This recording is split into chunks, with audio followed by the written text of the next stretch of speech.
لله الذي أنزل سكينة في قلوب المؤمنين يزداد إيمانا مع إيمانهم أشهد أن لا إله إلا الله وحده لا شريك له وأشهد أن محمدا عبده ورسوله لا نبي بعده اللهم صل على محمد وعلى آله وأصحابه أجمعين أما بعد قال تعالى يا أيها الذين آمنوا اتقوا الله حق تقاته ولا تموتن إلا وأنتم مسلمون Sadaqallahul Jemaah salat subuh yang dirahmati oleh Allah SWT.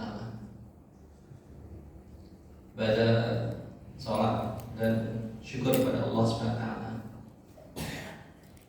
Mari kita coba merenungkan kembali satu rangkaian ayat-ayat dalam Al-Quran dalam surat Al-Baqarah 183 sampai dengan 187. Dari sekian banyak rangkaian ayat tersebut yang berisi tentang Ramadan dan puasa, ada satu ayat di dalam surat Al-Baqarah 186 agak lain dari rangkaian itu. Allah berfirman, A'udzubillahi minasyaitonir rajim. Wa idza sa'alaka 'ibadi 'anni fa inni qarib ujibu da'wati da'a ila da'a fal yastajibu li wal yu'minu bi la'allahum yarshudun. Satu rangkaian ayat dalam Al-Quran tersebut, tetapi di dalam ayat ke-186 Allah sisipkan dengan satu ayat yang menerangkan tentang hal yang agak lain, yaitu tentang masalah penegasan Allah SWT itu sesungguhnya sangat dekat dengan kita, dan juga tentang bahwasanya Allah akan mengabulkan setiap permohonan kita ketika kita minta. Allah katakan dalam ayat tadi, ujibu da'wati idza da'a. Jadi Allah akan pasti kabulkan permohonan ketika kita meminta, kalau kita itu berdoa. Satu hal yang menegaskan pada kita bahwasanya Ramadan dan doa itu juga tidak bisa dilepaskan. Salah satu ibadah dalam Ramadan adalah bagaimana kita memperbanyak doa kepada Allah SWT. Karena sesungguhnya ketika kita berdoa kepada Allah, menunjukkan kelemahan diri kita, kekurangan diri kita, ketergantungan kita pada Allah SWT. Dan itu yang menjadikan Allah itu sangat suka pada kita ketika hambanya mau meminta, hambanya itu mau menyatakan dirinya ada kekurangan dan kemudian meminta tidak lain kepada Allah SWT.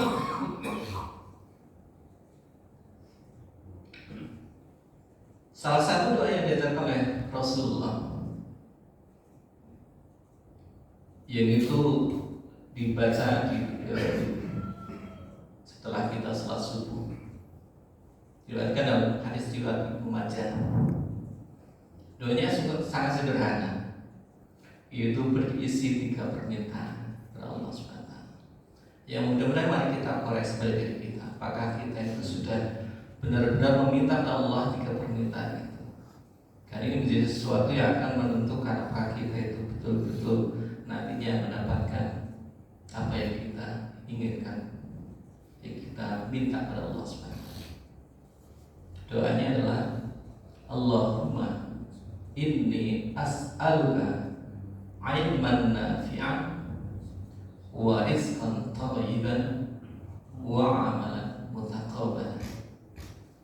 Doa ini berisi tentang 3 permintaan, dan doa ini adalah sesuatu yang kalau kita baca itu dalam kitab Bulughul Maram, Ibnu Hajar Al-Asqalani, jadi namanya pengarang kitab dari Bulughul Maram itu Ibnu Hajar Al-Asqalani. Kalau Al-Asqalani itu berarti ini asalnya, berarti dari Asqalan, itu daerah Mesir. Jadi kalau ada Uwais Al-Qarni. Berarti Uwais itu dari daerah yang namanya Al-Qarn atau Qarn. Jadi kalau ada namanya misalnya Ustadz Agung Al-Slemani, berarti Ustadz Agung yang berasal dari Sleman, gitu ya. Mudah-mudahan juara Mas Agung ya. Jadi Ibnu Hajar Al-Asqalani ketika menuliskan Al-Muqaddimah dalam kitab Bulughul Maram itu mengatakan doa ini doa yang berisi tentang 3 permintaan itu, yaitu yang pertama ilman nafi'an, ilmu yang bermanfaat. Kira-kira ilmu yang bermanfaat itu seperti apa? Apakah yang punya pengaruh pada orang lain atau menjadikan dirinya itu dihargai atau seperti apa? Serasa Allah mereka yang namanya ilmu yang bermanfaat, ilman nafi'an, itu minimal ada beberapa ciri. Yang pertama adalah ilmu itu bisa mendekatkan diri kita kepada Allah SWT. Itu ilmu yang bermanfaat. Jadi kalau kita belajar ya, ngaji seperti ini, itu akan memberikan manfaat pada kita ketika yang kita dapat itu membuat kita dekat kepada Allah. Makanya kalau kita itu datang ke masjid, ada pengajian subuh seperti ini, minimal niatnya ditambah gitu. Kadang niat itu akan membuat kita itu bisa mendapatkan apa yang kita niatkan. Kalau niat kita itu mungkin datang ke masjid pagi ini hanya untuk sholat subuh, ya boleh jadi perlu ditambah gitu niatnya sholat subuh plus mendengarkan kajian. Karena dari niat itu kita akan kita dapatkan apa yang kita niatkan. Innamal a'malu binniyat. Itulah pentingnya kita memperbarui niat-niat kita. Makanya ketika kita mendengar kajian seperti ini, mari kita ukur dalam diri kita. Kira-kira ilmu itu sudah memberikan manfaat berupa kedekatan diri kita dengan Allah atau belum? Kalau belum, mari kita coba untuk perbaiki jika memberikan manfaat. Kemudian yang kedua, ilmu itu bermanfaat ketika diamalkan. Kenapa? Ketika tidak diamalkan itu Allah firman ingatkan, kabura maqtan 'indallahi an taqulu ma la taf'alun. Jadi murka Allah itu ketika kita mengatakan apa yang tidak kita tidak melaksanakan apa yang kita katakan. Jadi ilmu itu akan memberikan manfaat ketika kita mau kerjakan. Nah, misalnya contoh kecil tadi, ketika kita dapat ternyata ada doa yang bisa kita amalkan di pagi hari ketika setelah sholat subuh itu. Atau mungkin ketika kita mendapatkan ada di dalam surat Az-Zariyat itu. Surat Az-Zariyat itu salah satu ciri dari penghuni surga itu adalah wabil ashari yastaghfirun. Ketika di waktu sahar itu waktu sahur lah. Nah, waktunya namanya sahar. Kalau makanannya namanya sahur. Kalau prosesnya namanya suhur. Jadi waktunya namanya sahar. Jadi ketika waktu sahur lah dalam bahasa kita itu perbanyak doa, banyak istighfar, minta ampun. Itu mari kita amal sedikit yang bisa kita lakukan. Waktu-waktu sahur itu luar biasa itu. Salah satunya adalah dengan kita memperbanyak istighfar. Saya coba amalkan, ternyata gak susah-susah amal. Ya kalau kita beristighfar astagfirullah. Coba ibu-ibu kalau pas lagi masak untuk sahur itu sambil masak kemudian beristighfar, kira-kira susah nggak? Kayaknya nggak susah ya. Sambil masak itu nyiapin makanan sambil beristighfar, luar biasa, masya Allah. Itu di samping insya Allah mudah-mudahan masakannya lebih lezat ya, karena niatnya sudah bagus ya, baik. Bapak-bapak seperti itu juga sambil menunggu makanan isi dengan istighfar. Kembali ke tadi, jadi ilmu yang bermanfaat adalah ketika kita mau mengamalkan. Kemudian yang ketiga adalah ketika ilmu itu bisa memberikan manfaat kepada orang lain. Jadi ilmu itu akan bermanfaat ketika kita mau berbagi, ketika sharing, atau kita amalkan, kemudian amal itu memberikan manfaat kepada orang lain. Contoh ketika kemarin mungkin ada yang memberikan masalah zakat, sedekah. Nah, kemudian kita mengamalkan dari apa yang kita dapatkan ilmu itu, kita kasih sedekah, kita kasih zakat, maka itu akan memberikan manfaat juga kepada orang lain. Yang mari kita coba lihat apakah 3 ciri itu sudah ada dalam ilmu-ilmu yang kita dapatkan hampir sebulan ini kan, hampir sebulan sudah mau akhir. Ya, kebetulan saya itu jadwal akhir-akhir kan apa, saya baru datang itu dini hari tadi jam 1:30 ya, jam 1:30. Tadi malam Mas Agung itu sampai ingatkan, ini datang enggak? Ya alhamdulillah Allah lancarkan ya. Karena asal saya masih di Lombok, hanya bisa masih di Surabaya. Ya, alhamdulillah pagi ini subuh bisa di sini. Itu yang terpenting adalah bisa memberikan manfaat kepada orang lain. Ilmu itu bermanfaat atau tidak. Kemudian yang kita mintakan yang kedua adalah warizqan thayyiban, rezeki yang thayyib, yang baik dari sisi ya cara mendapatkannya maupun kualitas rezeki itu, rezeki yang thayyib itu. Di pagi hari kita kan nanti akan mencari rezeki ya. Maka di pagi itu coba kita itu niatkan, kita minta sama Allah, kita dapat rezeki yang baik, yang baik dari sisi cara mendapatkannya maupun kualitasnya. Kualitasnya itu dia itu dari sisi gizinya. Misalnya kalau makanan ya gizinya terpenuhi. Ya mudah-mudahan MBG-nya seperti itu ya. MBG kan makanan bergizi, gratis gitu kan. Itu rezeki juga itu bagi anak-anak sekolah gitu kan. Dapat rezeki, syukur-syukur itu bergizi gitu.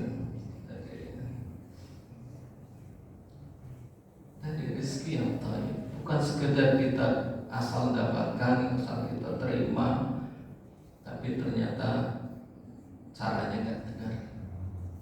Atau mungkin sudah caranya benar tapi nggak berkualitas ya. Berkualitas dari sisi apa yang kita dapatkan ya. Makanya ketika kita memberi sedekah pun ya jangan menyakiti orang lain dengan memberikan sesuatu yang nggak berkualitas gitu kan ya. Tadi rezeki yang ini yang kedua yang kita mintakan sama Allah, ilman nafi'an wa rizqan thayyiban. Yang terakhir yang ketiga adalah wa amalan mutaqabbalan, amal yang diterima oleh Allah SWT. Saudara-saudara yang Allah muliakan, kita sudah begitu banyak melakukan amal-amal kebaikan dalam bulan Ramadan ini. Ya amal yang mulai dari yang terkecil ya, ketika kita itu mengawali hidup kita kembali ya, namanya kita itu tidur itu sebenarnya ya mati kita sementara itu tidur ya. Kita hidup kembali itu ketika kita bisa bangun tidur ya. Makanya kehidupan itu ya setiap hari diawali ketika kita bisa bangun tidur. Makanya dalam doa bangun tidur itu kan alhamdulillahilladzi ahyana ba'dama amatana wa ilaihi nusyur. Di mana itu? Ya, karena kita nggak sadar kita dihidupkan dari tidur mati sementara dalam posisi tidur itu kita nggak bersyukur. Ya. Mulai dari yang ketika kita baca doa, kemudian kita coba lihat amal-amal kita, mulai kita mengambil air wudhu, kemudian sholat dan sebagainya. Maka amal-amal itulah yang kita mintakan sama Allah agar bisa diterima oleh Allah SWT. Saudara-saudara yang Allah muliakan, ya kalau bicara amal yang diterima itu ya, kalau poin pokoknya adalah bagaimana kita itu senantiasa patokannya itu ya ikhlas dan ittiba ketika itu yang namanya ibadah yang makruh.